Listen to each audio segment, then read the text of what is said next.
Hello, everyone. Thank you for joining me for a quick overview of Chapter 2. There's a lot in Chapter 2, so I'm going to try to talk not too fast, but I might skip some slides just to keep this video as short as possible.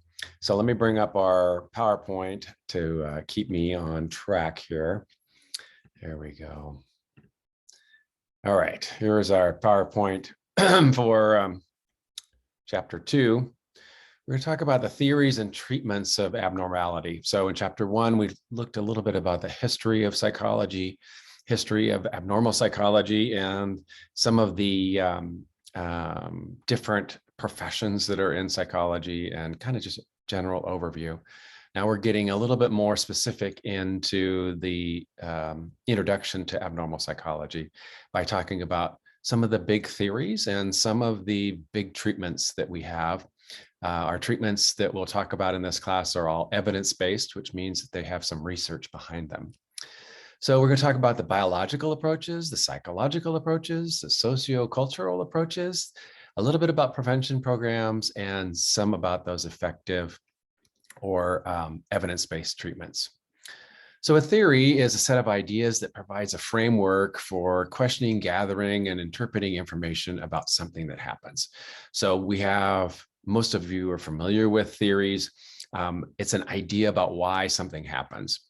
Therapy is a treatment or a set of techniques that a clinician can use to kind of help alleviate the symptoms that our patients are having. So if our patients are experiencing a lot of sadness, have clinical depression or anxiety, have a lot of stress in their life, there are some things that have been proven, some techniques, some activities, some behaviors, some thought patterns that clinicians can teach or show our patients and help them to address their symptoms and get some healing and get some relief from their symptoms that have brought them to therapy. So the biopsychosocial approach is that integrated approach we talked a little bit about in Chapter 1.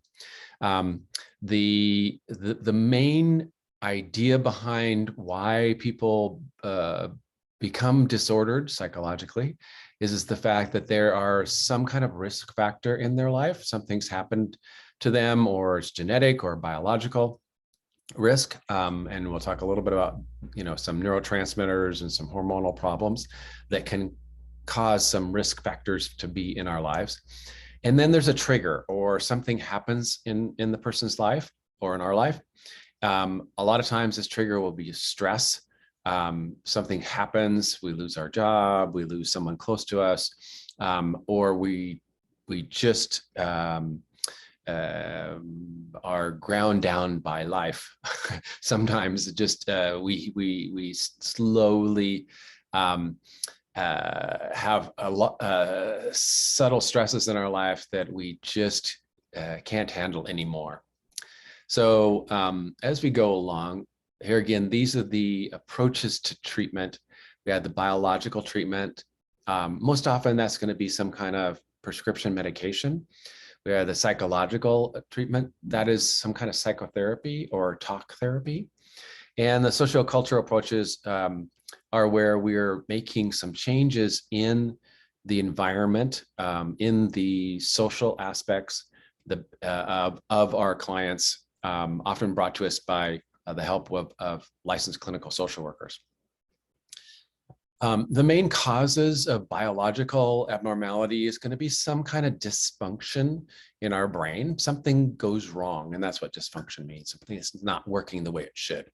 Often these are biochemical imbalances.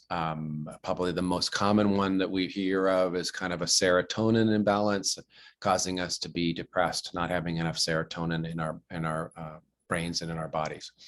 Oftentimes we can have genetic abnormalities or some kind of genetic predisposition to depression or whatever. In other words, we can get it from our parents, who probably got it from their parents, as we say, probably got it from their parents.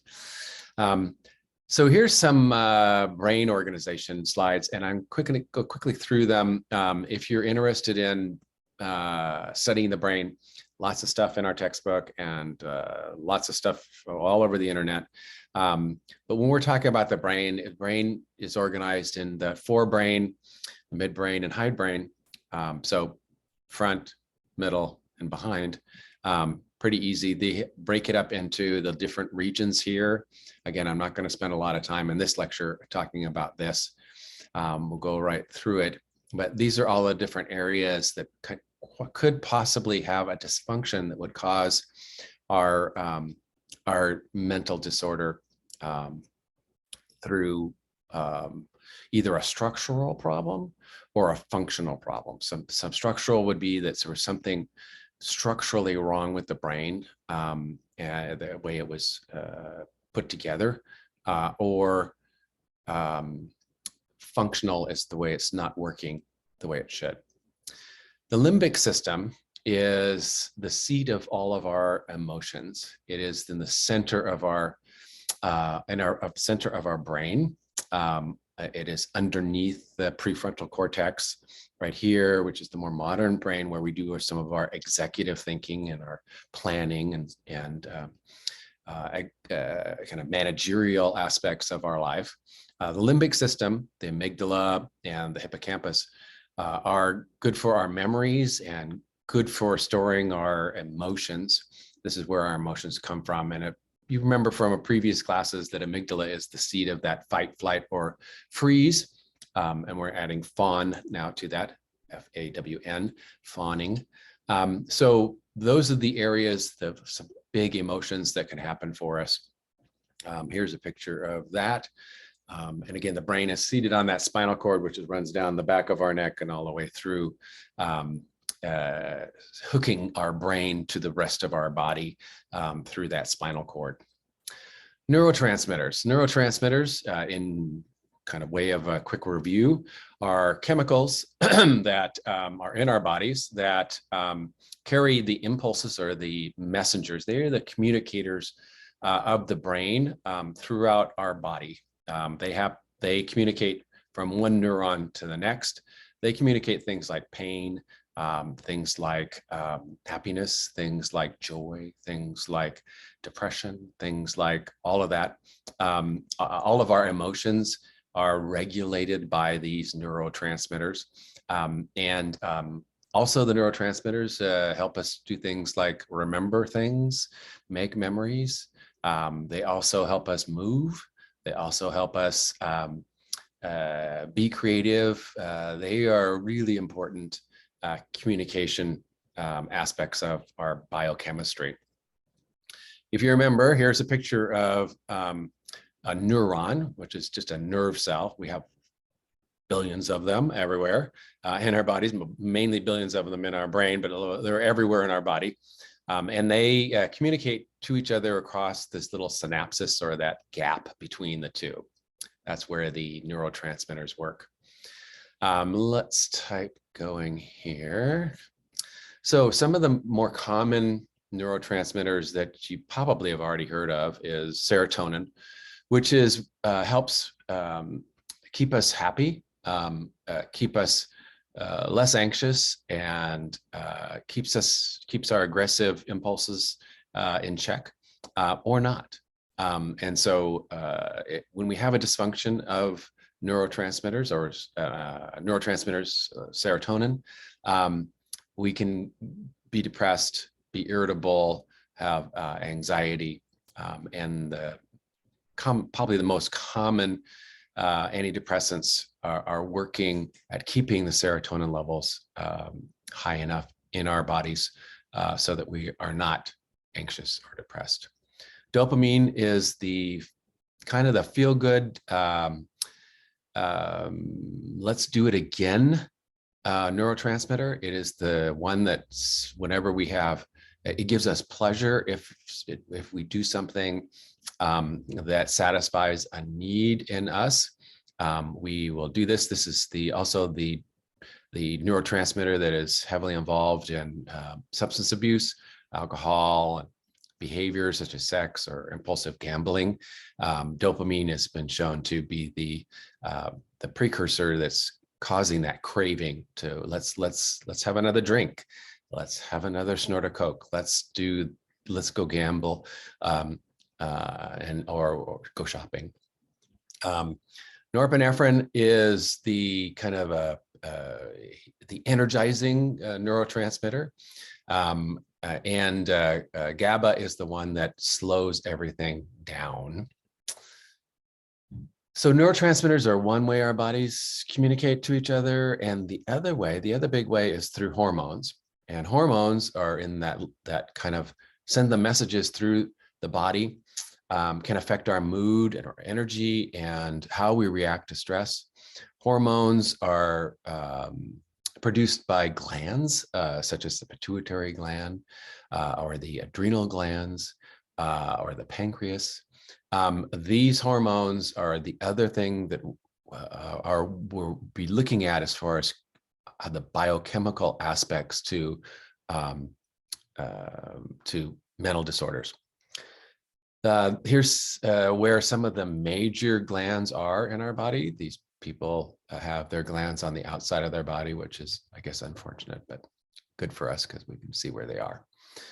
Pituitary gland is that master gland that controls all of the secretion of the hormones. The hormones act in our bloodstream, whereas in contrast, the neurotransmitters only communicate through the synapses, those little gaps between neurons. Genetics is, we need to talk a little bit about genetics, and the fact that oftentimes genetics can give us predispositions to mental disorders and affect our behaviors. And again, there's the little bit of a chromosome and DNA that we have and genes, kind of a thing like that. Most of our psychological abnormal mental disorders are what they call polygenic. In other words, there's many genes, many, that affect the effect. There's not, most of them are not just like one gene that we have that causes depression or anxiety, stress, and such. Epigenetics is the study of how the environment affects our genes, and then how the genes affects us. There's different things that happen in the environment as we encounter them that will actually change chromosomes, turn them on or off, or turn genes on or off, which will cause either good functioning or not so good functioning. So the different therapies we have are drug therapies, where basically these are pills that you will be taking. A psychiatrist or your family physician will prescribe for you.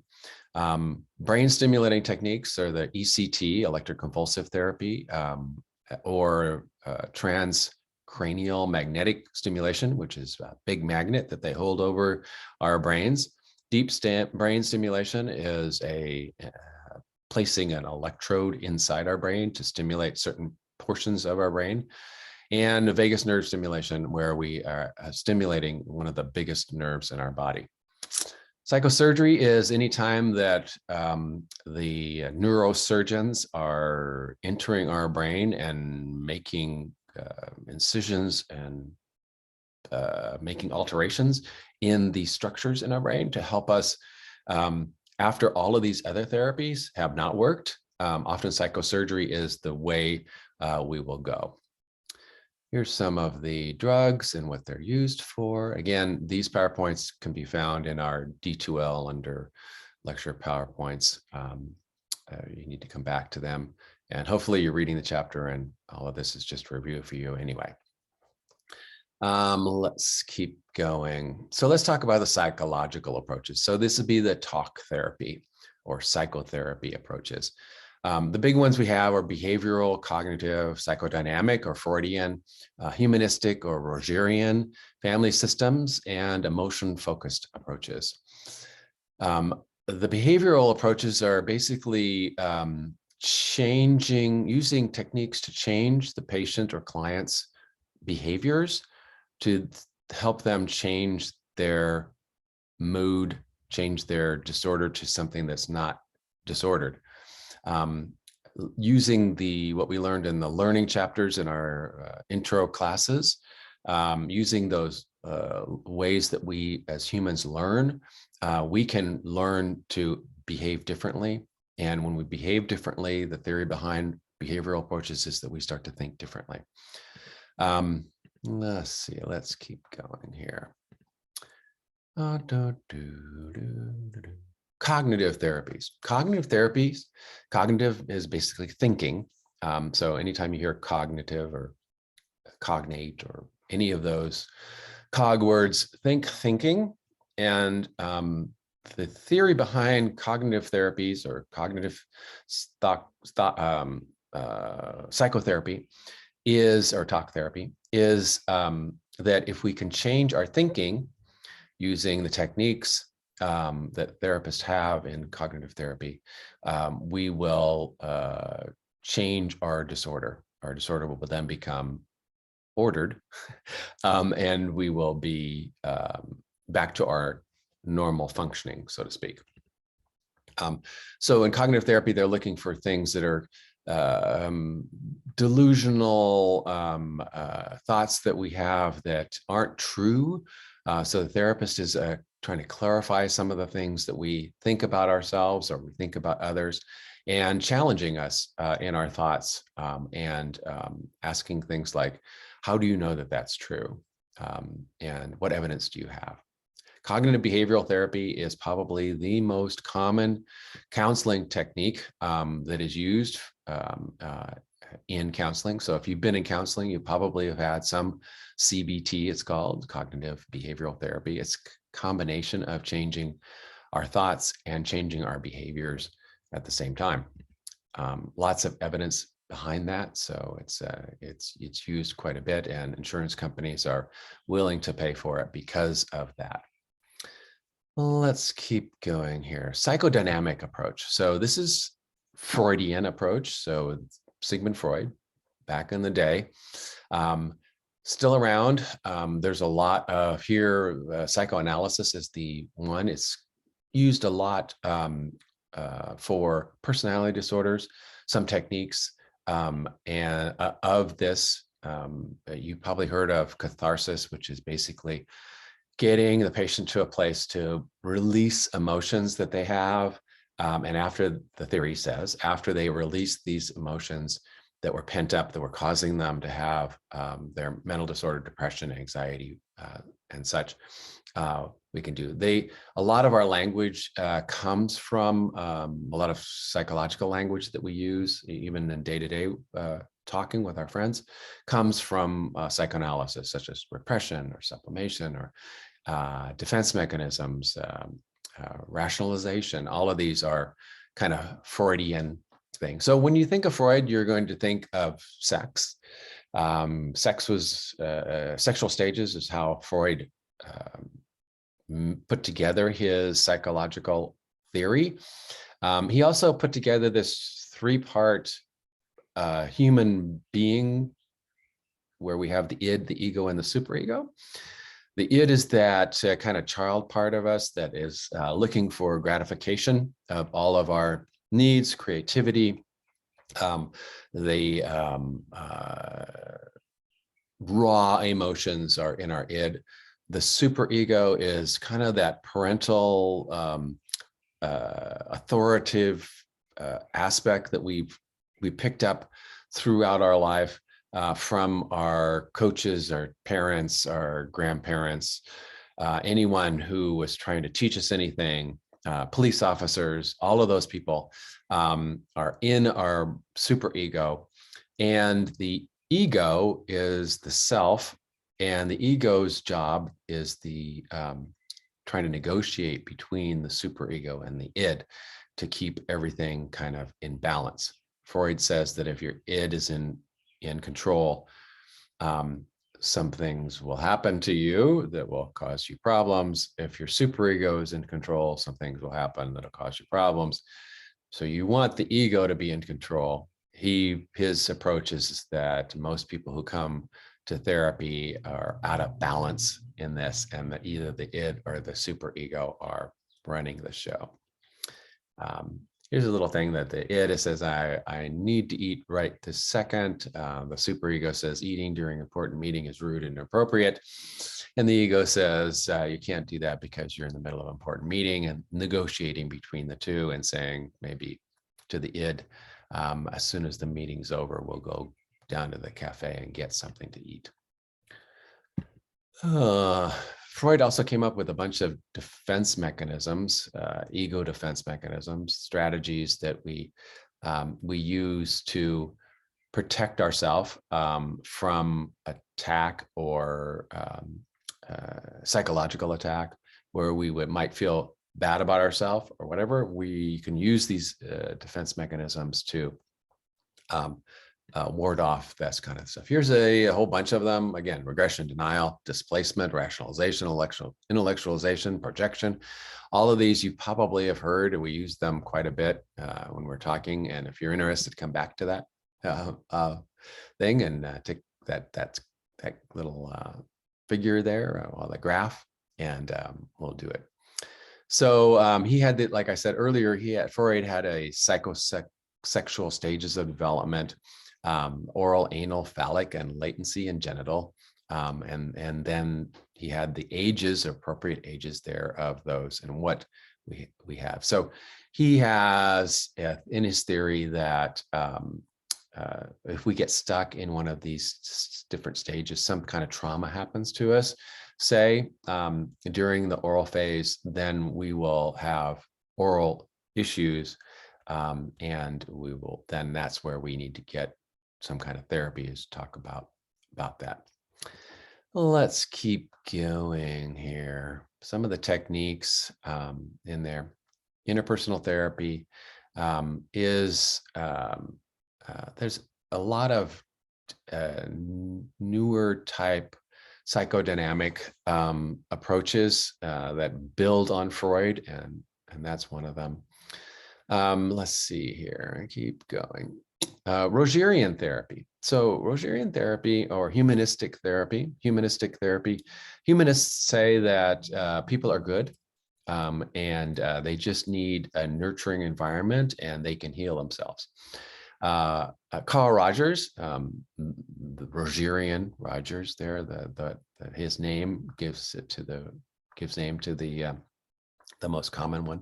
Again, if you've been in therapy, you've probably experienced some Rogerian or humanistic therapy, where basically the therapist is empathizing with you, working with you, using themselves to make a bond with you, to work together to alleviate your problems, to get you unstuck, to help your depression, so to speak, or help your anxiety. Let's keep going. Family systems. Family systems therapy. Most of your kind of marriage and family therapists and some social workers are going to be using family systems therapy. And the family systems basically says that most disorders are not just one person's problem. They are a family problem, and we need to look at the whole family and the interactions between the people in the family, and the system that the person who's sitting in front of you in the therapy room, the family system that they came from. This will give us an idea about how we can help them, whether it's a closed system or an open system. All of those kind of family system approaches are really good. Let's see here. We keep going here. Some of the newer aspects to treatment are basically technological, using the internet or using virtual reality headsets at this point. Internet therapy has become increasingly popular due to COVID, not being able to go to your therapist's office, and basically having video therapy or internet therapy. Apps on our smartphones, interacting with a therapist through texting. All of these things are now pretty much commonplace, and it's been really helpful in giving access to help to people that might not be able to drive to therapy or live too far out in rural areas. They now can access mental health through the internet. Let's keep going here. Let's see here. If possible, it's always better to prevent mental health problems than to have to treat it. So a lot of work goes into basically psychoeducation, helping people learn things such as self-care and such. I think has been really important. There's been a lot of articles that I've read about how to take care of ourselves now that we went through this whole pandemic of being isolated. What are some of the things that we can do to do that? The most effective treatment, and I'm sorry, I'm laughing to myself. It's been pretty much proven that the most effective thing of any treatment, so it doesn't matter what theory your counselor is coming from or your psychiatrist is coming from, is the relationship. The relationship between you and the counselor, you and the therapist, you and your doctor, are that a positive relationship where you think this person gets me, this person understands, this person wants to help me, this person has the tools that can help me. If you believe those things, that's one of the most important things to effective treatment. You're going to get better faster. If some of those things you don't believe, it's going to take longer. So it's that empathetic thing. So we are at the end of our show here. So in order to keep it short, like I really want to with all of these lectures, we're going to leave it here. If you have any questions, search it out in the book or search Google, and I will see you for chapter 3. Okay, bye for now.